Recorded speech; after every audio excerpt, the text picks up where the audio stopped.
ಎಲ್ಲರಿಗೂ ನಮಸ್ಕಾರ. ಸರಳ ಸಮಾಚಾರಕ್ಕೆ ಸ್ವಾಗತ. ಮಹಾಶಿವರಾತ್ರಿ ಮಾಘ ಮಾಸ ಕೃಷ್ಣ ಪಕ್ಷದ ಚತುರ್ಥಿಯಂದು ಆಚರಿಸಲಾಗುವ ಶಿವರಾತ್ರಿ ಇದು. ಶಿವಭಕ್ತರ ಪಾಲಿಗೆ ಮಂಗಳಕರ ರಾತ್ರಿ. ಹಗಲು ಉಪವಾಸವಿದ್ದು ರಾತ್ರಿ ವೇಳೆ ಜಾಗರಣೆ ಮಾಡಿ ಶಿವ ಧ್ಯಾನ ಮಾಡಿ ಶಿವನ ಕೃಪೆಗೆ ಪಾತ್ರರಾಗುವ ಶುಭ ದಿನ. ಈ ದಿನ ಶಿವನನ್ನು ಭಕ್ತಿಯಿಂದ ಪೂಜಿಸಿದರೆ ತಾವು ಮಾಡಿದ ಪಾಪಗಳೆಲ್ಲವೂ ಪರಿಹಾರವಾಗಿ ಮೋಕ್ಷ ಪ್ರಾಪ್ತವಾಗುತ್ತದೆ ಎಂಬುದು ಭಕ್ತರ ಬಲವಾದ ನಂಬಿಕೆ. ಕೈಲಾಸವಾಸಿ ಶಿವನಿಗೆ ಶಿವರಾತ್ರಿ ಅತ್ಯಂತ ಪ್ರಿಯವಾದ ದಿನ. ಶಿವರಾತ್ರಿಯಂದು ಪೂಜಿಸಿದ ಭಕ್ತರಿಗೆ ವಿಶೇಷ ಅನುಗ್ರಹ ನೀಡುವುದಾಗಿ ಸ್ವತಃ ಶಿವನೇ ಪಾರ್ವತಿಯಲ್ಲಿ ಹೇಳಿದ್ದಾನೆ ಎನ್ನುತ್ತದೆ ಶಿವಪುರಾಣ. ಮಹಾಶಿವರಾತ್ರಿಯಂದು ಬಿಲ್ವಪತ್ರೆಯನ್ನು ಶಿವನಿಗೆ ಅರ್ಪಿಸಿದರೆ ಯಾಗ ಮಾಡಿದ ಫಲ ದೊರೆಯುತ್ತದೆ ಎಂದು ಹಿರಿಯರು ಹೇಳುತ್ತಾರೆ. ಶಿವರಾತ್ರಿ ಆಚರಣೆಯ ಬಗ್ಗೆ ಅನೇಕ ಕಥೆಗಳಿವೆ. ಶಿವನು ಪಾರ್ವತಿ ದೇವಿಯನ್ನು ವಿವಾಹವಾದ ದಿನ ಶಿವರಾತ್ರಿ ಎಂದು ಒಂದು ಕಥೆ ಹೇಳಿದರೆ, ಸಮುದ್ರ ಮಂಥನದಲ್ಲಿ ವಿಷ ಉದ್ಭವವಾದಾಗ ಅದನ್ನು ಶಿವ ಕುಡಿದ. ವಿಷ ಗಂಟಲೊಳಗಿಂದ ಇಳಿಯದಂತೆ ಪಾರ್ವತಿ ಇಡೀ ರಾತ್ರಿ ತಡೆದಳು ಎನ್ನುತ್ತದೆ ಶಿವಪುರಾಣದ ಇನ್ನೊಂದು ಮಹಿಮೆ. ಮತ್ತೊಂದು ಪುರಾಣ ಕಥೆಯ ಪ್ರಕಾರ ಭಗೀರಥನ ತಪಸ್ಸಿಗೆ ಮೆಚ್ಚಿ ಇಳೆಗೆ ಇಳಿದು ಬಂದ ಗಂಗೆಯನ್ನ ಶಿವ ತನ್ನ ಜಟೆಯಲ್ಲಿ ತುಂಬಿಸಿಕೊಂಡಿದ್ದ.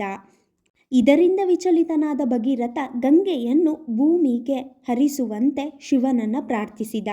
ಆತನ ಭಕ್ತಿಗೆ ಮೆಚ್ಚಿ ಶಿವ ಗಂಗೆಯನ್ನು ಹರಿಯಬಿಟ್ಟಿದ್ದು ಇದೇ ದಿನ. ಇನ್ನು ಶಿವನ ಆದಿ ಮತ್ತು ಅಂತ್ಯ ಹುಡುಕಲು ಹೊರಟ ವಿಷ್ಣು ಹಾಗೂ ಬ್ರಹ್ಮನಿಗೆ ಶಿವರಾತ್ರಿಯಂದು ಶಿವ ಲಿಂಗರೂಪಿಯಾಗಿ ದರ್ಶನ ನೀಡಿದ ಎಂಬುದು ಪ್ರತೀತಿ. ಶಿವ ರುದ್ರ ತಾಂಡವನಾಡಿದ ರಾತ್ರಿಯೂ ಇಂದೇ ಎನ್ನಲಾಗುತ್ತದೆ. ಬೇಡನು ಕ್ರೂರ ಪ್ರಾಣಿಗಳಿಂದ ಭಯಪಟ್ಟು ಮರ ಹತ್ತಿದ. ಆತ ಹತ್ತಿದ ಮರ ಬಿಲ್ವ ಮರವಾಗಿತ್ತು. ಮನದಲ್ಲಿ ಶಿವನನ್ನು ಧ್ಯಾನಿಸುತ್ತಾ ಎಲೆಯನ್ನು ಕಿತ್ತು ಕೆಳಗೆ ಹಾಕತೊಡಗಿದ. ಆತನಿಗೆ ಅರಿವಿಲ್ಲದೆ ಕೆಳಗಿದ್ದ ಶಿವಲಿಂಗದ ಮೇಲೆ ಎಲೆಗಳು ಬೀಳತೊಡಗಿದವು. ಅಂದು ಶಿವರಾತ್ರಿಯಾಗಿತ್ತು. ಆತನ ಈ ಕಾರ್ಯ ಪುಣ್ಯ ಫಲವಾಗಿ ಮುಂದಿನ ಜನ್ಮದಲ್ಲಿ ರಾಜ ಚಿತ್ರಭಾನುವಾಗಿ ಜನಿಸಿದ ಎಂಬುದು ಮರಣಶಯ್ಯೆಯಲ್ಲಿ ಮಲಗಿದ್ದ ಭೀಷ್ಮ ಹೇಳಿದ ಕತೆ. ಇದು ಮಹಾಭಾರತದಲ್ಲಿ ಬರುತ್ತದೆ.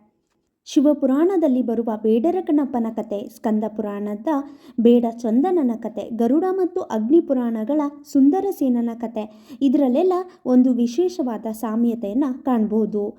ಮಹಾಶಿವರಾತ್ರಿಯಂದು ಉಪವಾಸ ಮಾಡಿ ಶಿವನಿಗೆ ಅಭಿಷೇಕ ಮಾಡಿ ಬಿಲ್ವಪತ್ರೆಯನ್ನು ಅರ್ಪಿಸಿದ್ದರಿಂದ ಅವರೆಲ್ಲರಿಗೂ ಸದ್ಗತಿ ಪ್ರಾಪ್ತವಾಯಿತು. ಇದು ಶಿವರಾತ್ರಿ ಪೂಜೆಯ ಫಲದ ಮಹಿಮೆಯನ್ನು ಎತ್ತಿ ತೋರುತ್ತದೆ.